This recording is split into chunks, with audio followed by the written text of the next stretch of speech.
Mobile is the other the operator for mobile 6 sta. And my review the camera review the first my unboxing come to win the ends. She must be looked up in a silk pack. Lock the night. Come to win hang the letter as it is. Checking and yawing.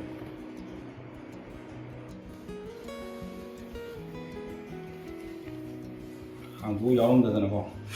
Chị ăn nhau này em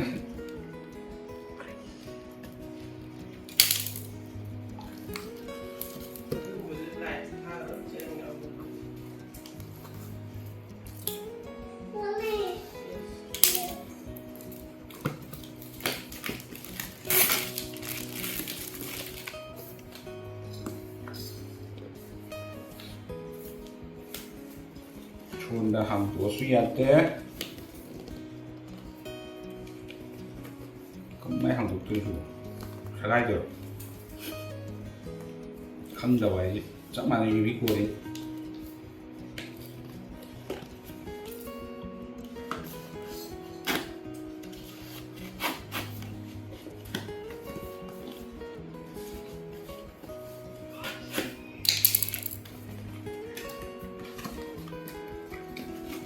kỹ cái thau tôi à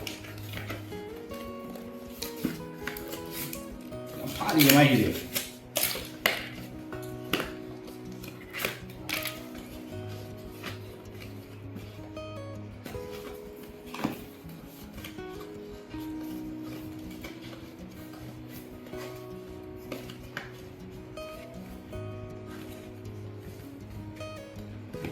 quay vào khăn đấy.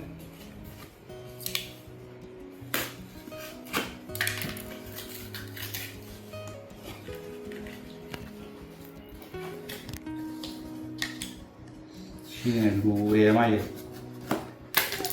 Kita lihat mas, siapa ini namanya itu sudah udah tahu apa. Papa ising pai dia.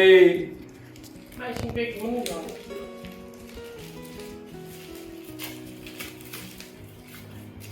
Bangalore tay, sini picture kalian mana tadi ya? Picture. Apa sih sini?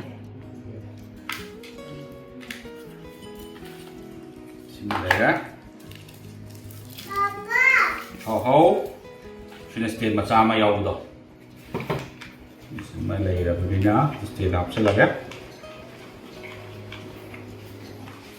thì cái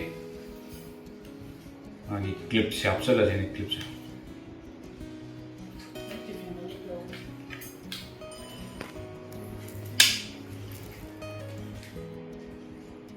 lấy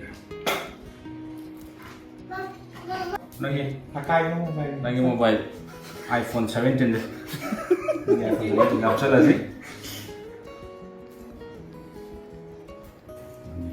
Kamera lagi apa? Lagi bawa.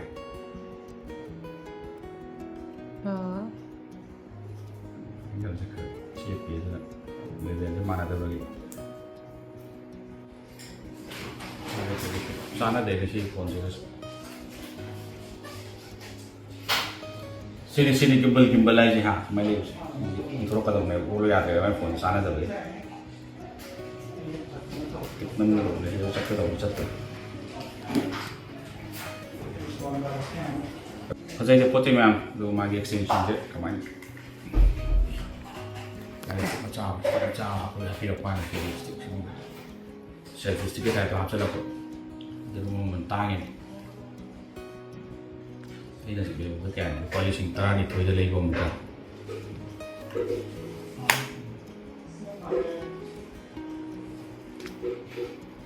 xin là bên ngoài mai chỉ cần dâu thổ mai kari cable dâu thở ra cable dâu cái đầu này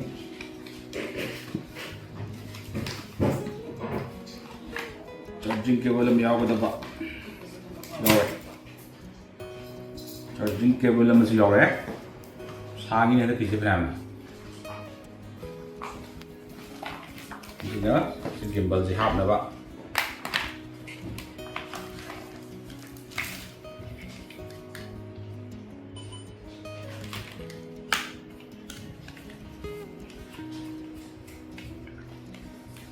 Máy học chân đấy, mà học chân đấy, cái tôi còn ngoài nhà ba, đi xem nào,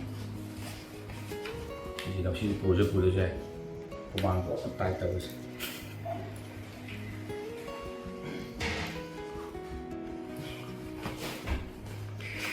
xin học chân này, rồi này, gimbal rồi, mà sao rồi thì mobile học rồi, sao là cái gì nó chắc mà là sao vậy?